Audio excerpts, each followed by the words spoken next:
Hello. Welcome, everybody, to the Pick Six podcast. I am today's host, Sam McKewon, along with Jimmy Watkins. It is a two World-Herald sports writer show on a Thursday. We're going to talk recruiting and men's basketball mostly. Jimmy took a bunch of crap on Twitter yesterday, and maybe today too. I don't know. You've gotten a lot of response on being too positive about Fred Hoiberg. Did I? I don't think I was. I just think it started writing with, what he said. Yes, I wrote what he said, and then defended his right to say that, I guess. So Fred came out on the radio on, what was it, Tuesday, and was excited about his new players, as every coach ever in the history of any sport would be. And then I got a bunch of like, of course he's saying that. We've heard this before. Can you show us something? Like, that's all fair. That's all fair. Is that a carnival barker voice? It's just my, I don't know. It's just my default. I like the voice. Twitter person with 200 followers voice. You know? Popcorn. Nebraska basketball sucks. Silliness. That's what I'm trying to project there. I like it. And I was more just, those voices. I just kept seeing that, and I was just like, all right, this is silly. So my point was that I don't know what else you want Fred to say. You're pretty reserved on Twitter. Yeah, so like I don't when say you much. actually do that, I don't say much. I can tell that it's built up. Yeah, because I keep seeing it. I see it over and over again, and it's just like, it's so in vogue to be like tongue in cheek and just like, oh, okay, yeah, buddy, sure, okay, you excited about your recruits? Yeah, okay, tell me more. And it's just like, you know, a couple of them might have been Creighton fans. Maybe, That's but like. possible.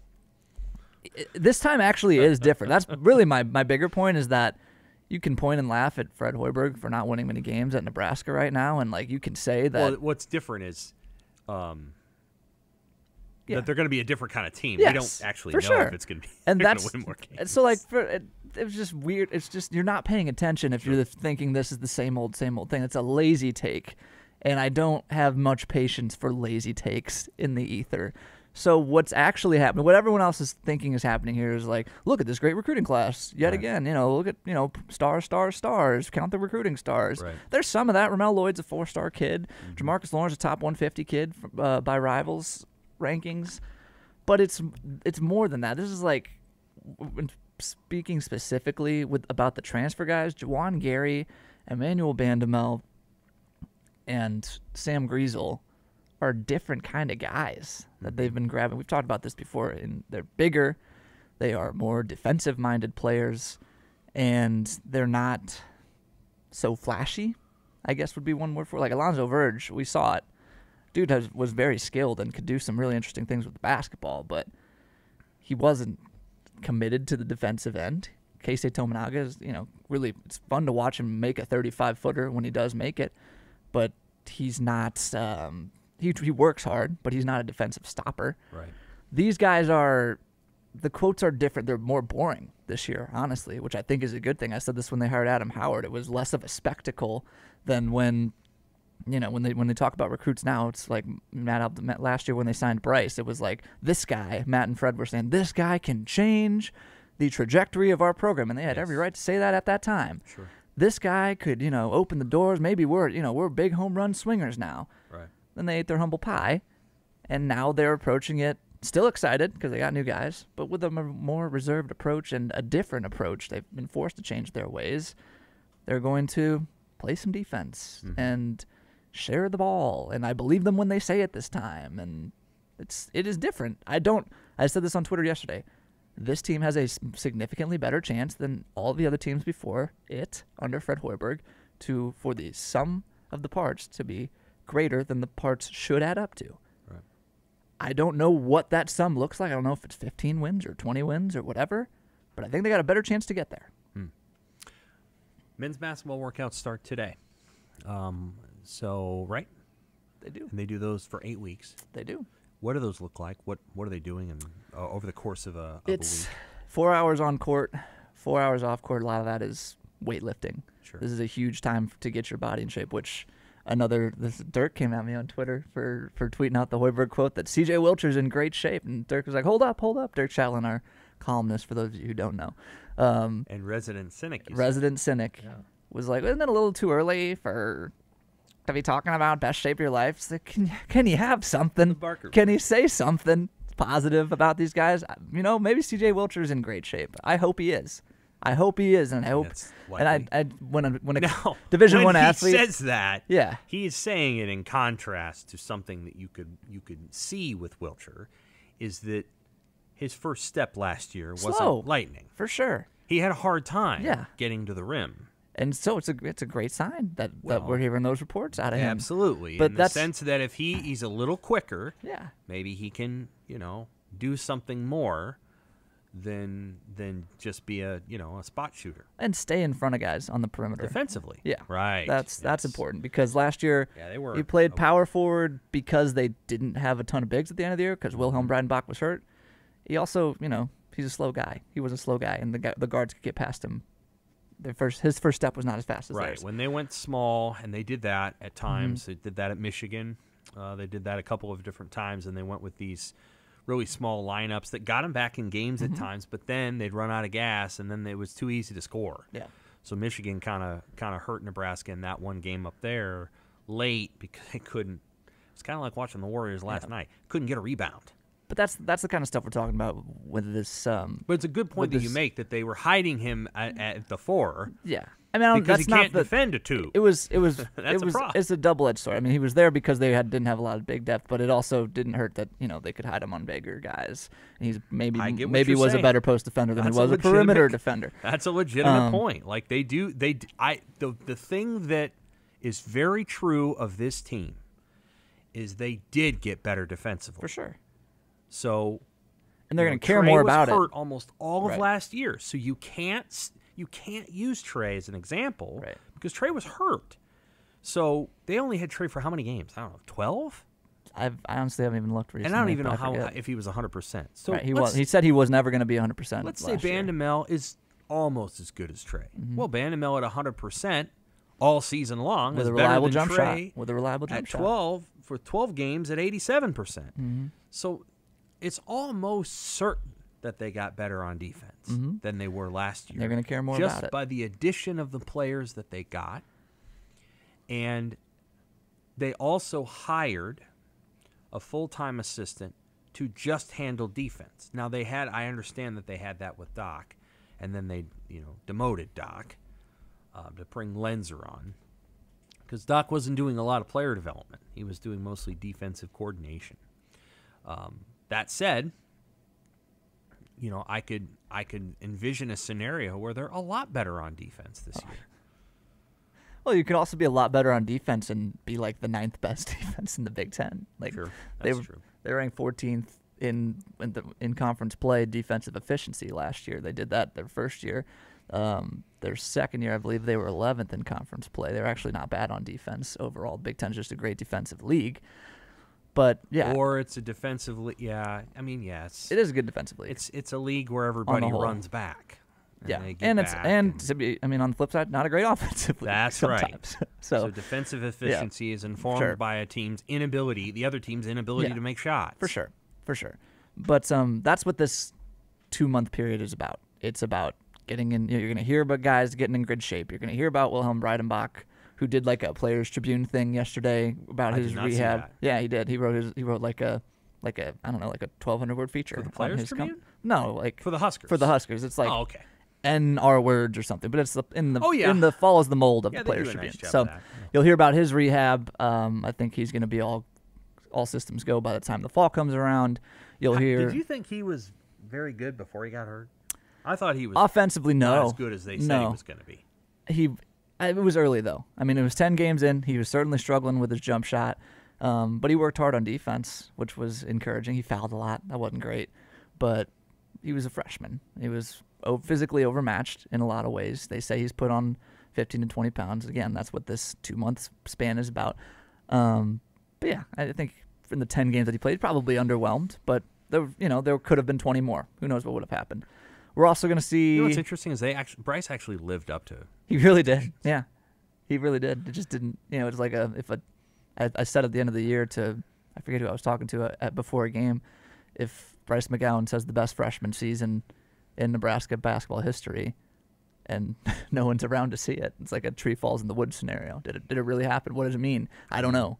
But we're also going to see, like, this is the time you talked about Adam Howard, who's going to run the defense. This is the time where they're going to install his defense and teach his defense. I'm going to talk to him about that in the coming weeks, about what it means to teach that. It seems to, and the people I've talked to, like Sam Griesel hasn't really heard much about the defense yet. Derek Walker hasn't really done much on the defense yet. Fred said he's got assistants working on projects, like how to best teach the defense. It's like this big mysterious thing right now. So that's going to change over the next couple months. And what I wrote about today which is kind of bland, but it's very important, as Nebraska fans know from watching last year's team and a few before it. It's a chemistry thing. Yeah. This is the time where you get to know what everyone likes to do. This is how you get used to playing with each other. Defensively, this is how you get used to communicating rotations, all that stuff. I don't think I am breaking news here by saying that the culture on last year's team was not the healthiest that it could be. By virtue of being a 10-win team, you're not going to have a very healthy culture. Right. But, I mean, it's a body language thing. It's like, it's Derek Walker kind of like, shooing off one of his teammates after they took a step-back three and he thought he had an advantage in the post. It's, guys not running back on defense or, holding their hands, like shaking their hands, like thinking they're open, they don't get the ball, that sort of stuff.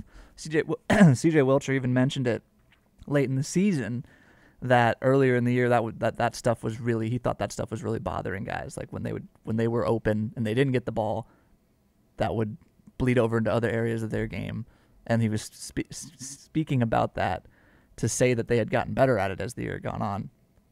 It didn't show up until the very end, but that stuff can be nipped in the bud here if you build healthy habits now. The best one of the season they had, Bryce wasn't there. He didn't play.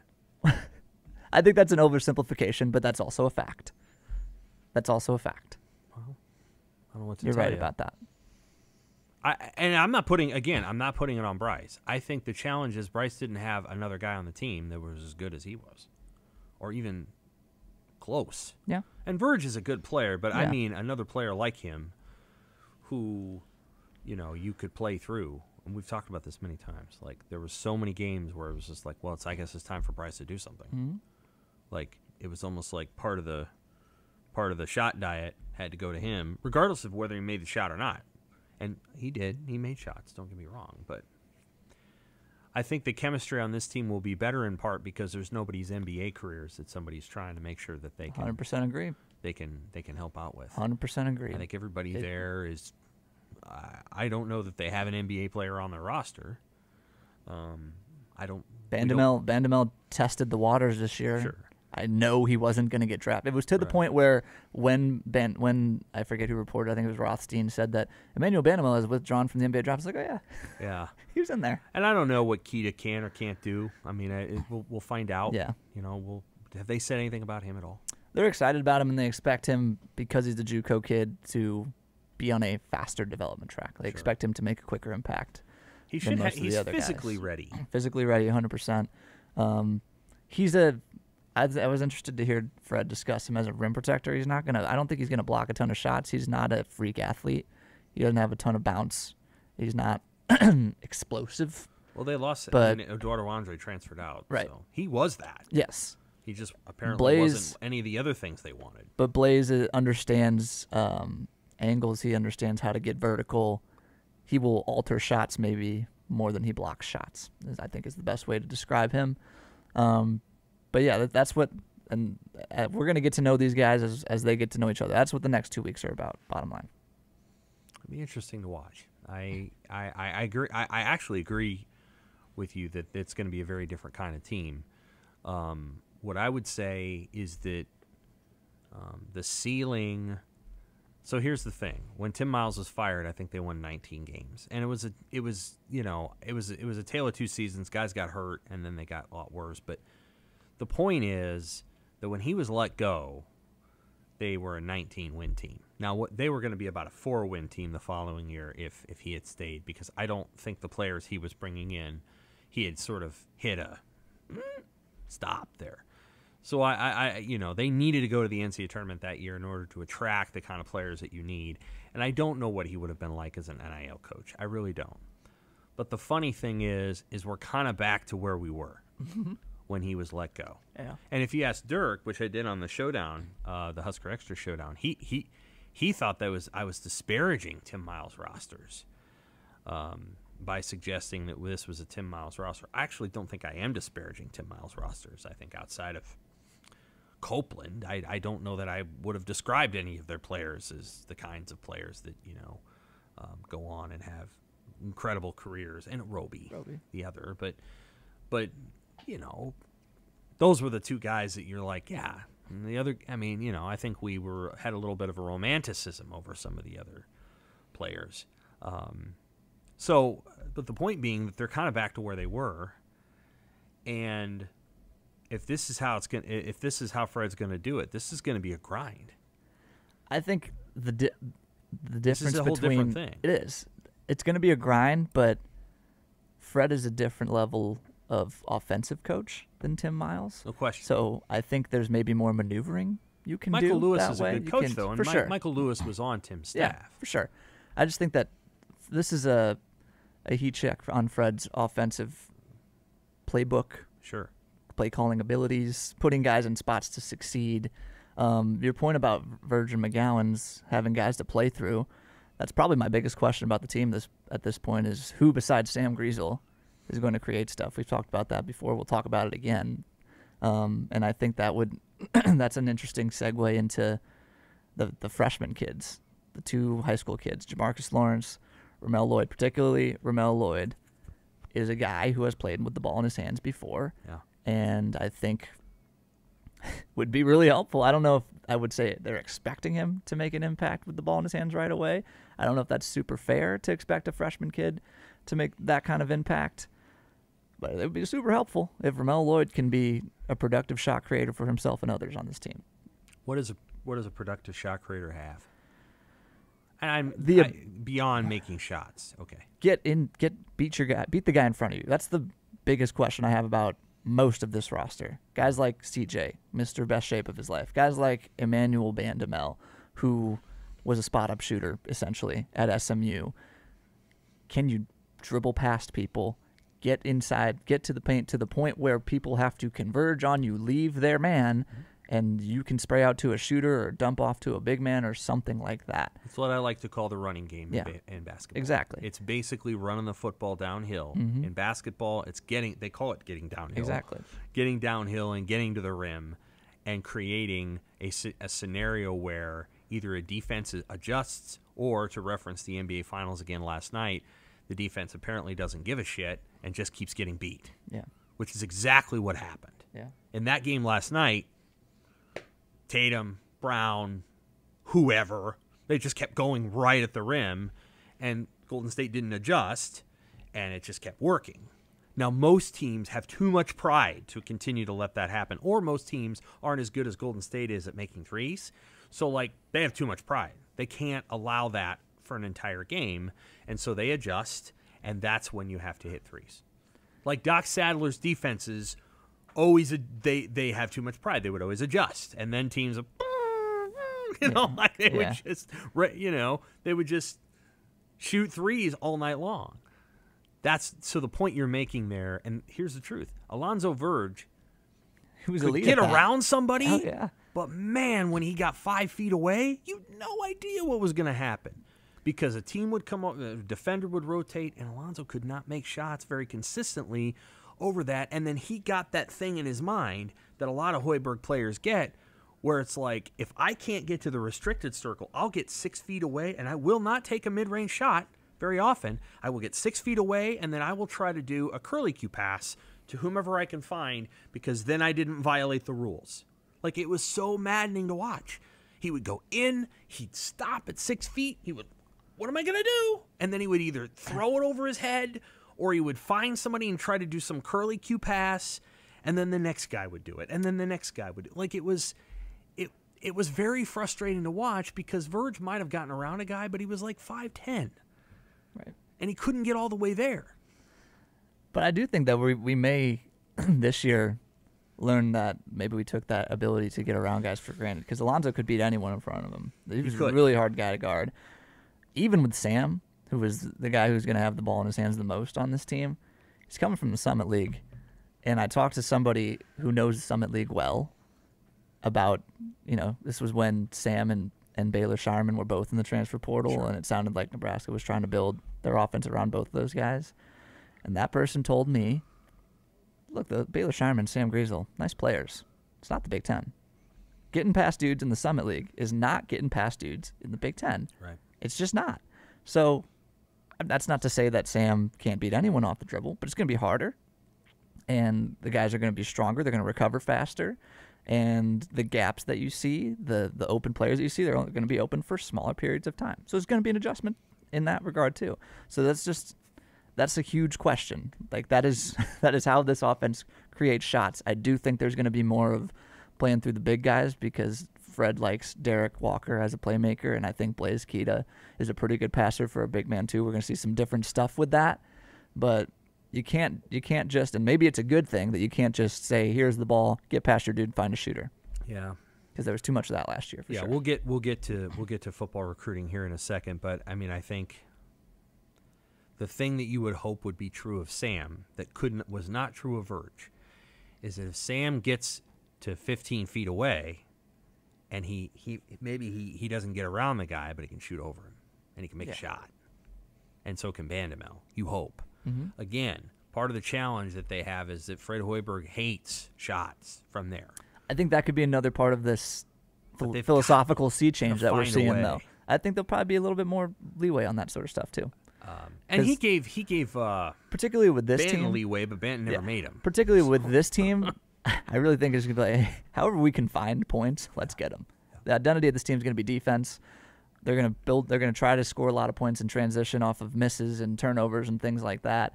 But in the half court, score however you can. Yeah, it's what we kind of talked, the pull-up jumper. Yeah. Moving to football recruiting. Okay, so Nebraska's got 2 commits since the last time we had a podcast. One of the first one was Jaden Doss, a receiver from Raymore Peculiar High School in Missouri. That's Raymore, Missouri, which is in the Kansas City area. And then the other one was no surprise. I think I talked about him last week, and that was Brock Knutson, who is an offensive tackle now at Scottsbluff. He had previously played for 3 years at Mitchell High School. These weren't surprises. I wasn't shocked by any of those things. Doss had been somebody they had wanted to get for a while. He's a very physical player. He's got good size. He's 6 foot, about 195, which is thick. That's not, for a receiver, that's a bigger guy. There's a lot of receivers that you see in the NFL that are 6'1", 6'2", and 195 or 187. CeeDee Lamb's around there, isn't he? Yeah, Lamb's around there. Jerry Judy's around there. Devonta Smith's around there. When you're a little bit, when you don't have as much weight, usually you run light, which is great. But when you get to the NFL, having the physicality to win those battles is really important. And so you'll find that a lot of the best receivers in the NFL actually are well over 200 pounds. Or the guys that I would call the best receivers in the NFL, which are like DeAndre Hopkins and, a couple of the receivers that A.J. Brown. Those are the guys that I like. Those are the receivers. And Cooper Kupp is he's kind of skinnier too. So Kupp, many people thought was the best receiver in the NFL last year. I didn't think so. I think Deebo Samuel is a better player overall, and Deebo is big. He's like 205, 210. Anyway, there's qualities about him that I think people will really like, and he is a thicker, more physical receiver, so they'll be able to play him inside and outside. Knutson's just a big frame, and they're going to have to put some weight on him. He's got a bigger lower half, and you're kind of looking for that. You want to be able to see, can somebody kind of put on, do they have the bottom half that can sort of, what do you want to call it, support an upper body that gains 35 pounds. That's kind of what you're looking for.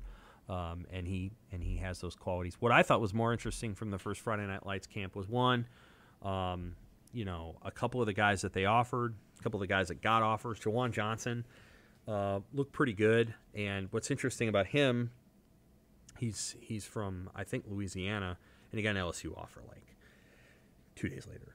So they actually had a couple of pretty good players at that Friday Night Lights camp, and Johnson was absolutely one of them. And then they had a really, really successful Friday Night Lights weekend. What I can tell you is that, and we don't always do like every single kid as an update because it's like, all right, we're not necessarily a recruiting depot, but Malachi Coleman is probably going to come to Nebraska. Maverick Noonan's probably going to come to Nebraska. I feel really good about both of those. You're jumping the gun on the kid's commitment, Sam. No, I don't know that for sure. I know. I'm just messing I'm with saying you. that they're probably breaking the cardinal rule. No. I don't think I am at all, because they're going to take their other visits, and they haven't made a commitment. But I feel pretty good about. I mean, this is like a crystal ball that you would see on a recruiting site. I feel really good about Malachi Coleman. I feel good about Mav Noonan going to Nebraska. The thing with those is they're conditional on if Nebraska is, craters and you don't know who the coach is going to be. I don't know that they're going to sign with Nebraska. But they did really well with those two. I think people should feel really good about Nebraska getting either one of two running backs in Dontavius Braswell or Dylan Edwards. I think they could, in theory, take both because Edwards can play slot receiver. He can do some other things. I think they had a pretty good, weekend with all of the in-state guys who were there. Braswell, Omarion Miller. That situation, I think, looks very good. He's another very physical receiver. Even though he's 6'3" and 190, very physical.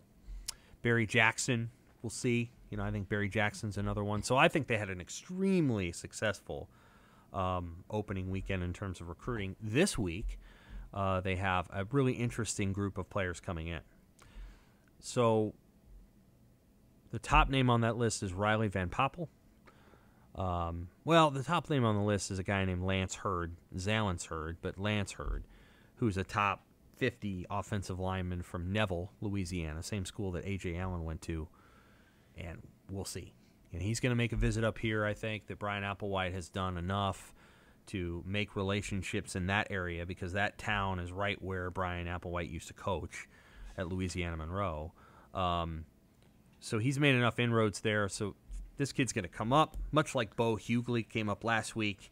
Of course, Nebraska would love it if both of those guys committed. I think it's a long shot. I think Hurd's probably going to end up at LSU, but he's coming up. But the names that you think about that Nebraska could get, Riley Van Poppel's a very good name. His dad was Todd Van Poppel. I don't know if that name registers with you. He was a pitcher in Major League Baseball for 14 years, mostly with the A's. Big time, draft pick. I think he might have been first, second, third pick. I don't really know. So he's going to be coming up. He's going to be an interior defensive lineman. I'd compare him favorably to a Casey Rogers, maybe a little better. Quick. Plays H-back on the offense. He's got some talent. Got some quickness to him. Good athlete. He likes Nebraska a lot. TCU, Arkansas, Michigan. Good offer list. Those are also in the mix.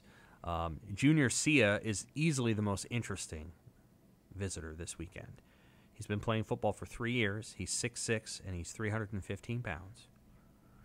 And he said to me, I still don't really know what the wide receivers do. I don't really know the whole game of football. I just kind of know what I need to do, where I need to go, all those things. And so that's where they're at with him. He is those guys can be exciting though because that means there's so much more that you can develop them into. So Utah State, Nebraska, and one other school has offered him.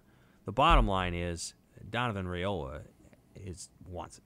And that's the reality of the story, is that Nebraska wants to recruit Utah, and Junior was very open in saying Coach Raiola wants to restart the Polynesian pipeline. Now, what does he mean by that? Well, he means that when Nebraska's had it really going in the late 90s and early 2000s, they had a number of players from Hawaii, poly players.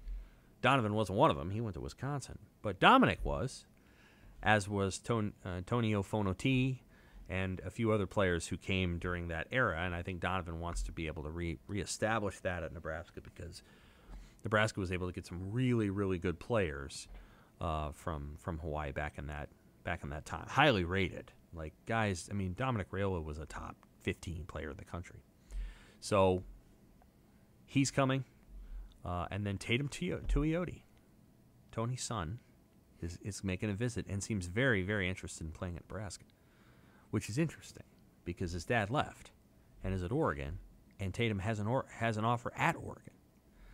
But he seems very interested in coming to Nebraska, in part because he wants to be a construction engineer, and Nebraska has a really good engineering school. That was the major that Indomitian Sue had, incidentally. That was his major. So Tatum Tuioti seems genuinely interested in coming, which I think is interesting. Then they got a linebacker named Phil Picciotti, who comes from Bucks County, PA. You know where that's at? North of Philadelphia. Quite a bit of money in Bucks County, PA. But anyway, he comes from that area, and he visited Oklahoma last weekend and is visiting Nebraska, and then he'll go to visit Michigan. So Nebraska's in on some good players. I think they're in on some guys that have good offer lists. I always pay way more attention to offer lists than I do to stars until you get up to the 5 stars, because the 5 stars didn't get there by accident. But, you know, sometimes you'll see a 4-star gym and you look at the offer list and you're like, Then you see a 3-star and you're like, oh, now there's an interesting offer list for a 3-star. And that's how you know. Like the college coaches kind of pay attention to the star rankings, but when you start seeing those things and you're like, watch that guy, you know. I'll ask you the same. It's kind of the same question that's hanging over the entire season, is hanging over this recruiting momentum, quote unquote, that Nebraska has right now. What do they have to do next fall to maintain it? Obviously, no one get fired. Obviously, great, but I still think there's a difference between going, 8-4 and 6-6 and losing a bowl game or whatever. Right. Like, that's a different kind of recruiting momentum. How do they maintain? What is the standard for maintaining this momentum that they have right now? In recruiting? Yeah. 7-5. Okay. If you're talking a record. Yeah. And a lot of times, like, if you're, here's the way I would put it. If they go in to the final stretch of the season, the final stretch of the season is Wisconsin and Iowa and Michigan and who else? Boy, I should know the schedule inside and out, but it seems elusive to me. I don't know why. Hold on, let me take a look here, because this will help quantify what really matters.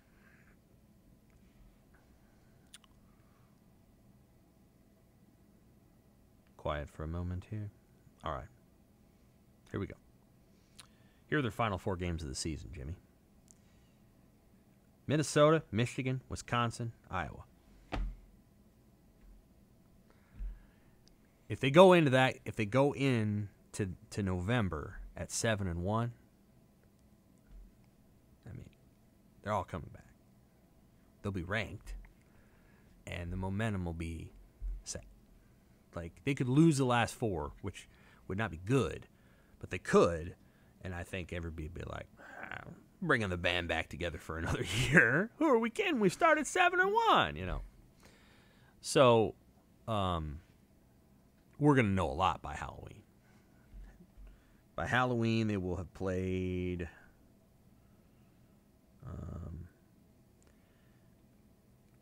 Illinois is their last game before Halloween. So, and if you just looked at the schedule and you were like, you would say, beat Northwestern, beat North Dakota, beat Georgia Southern, lose to Oklahoma, beat Indiana, beat Rutgers, lose to Purdue, beat Illinois, you're 6-2. Going into that final thing, you've already made your bowl. Anything short of 6-2, and it's anything better than 6-2, and it's Trev's probably, well, we're gonna bring Scott back, happy to have him back, like whatever he's gonna say. So I think that's probably the way to look at it. It isn't even about getting to the end of the season. I think it actually before that. If they can get to 6-2, 7-1, then everybody's gonna feel real good about where it's going. a lot of those kids are going to stay.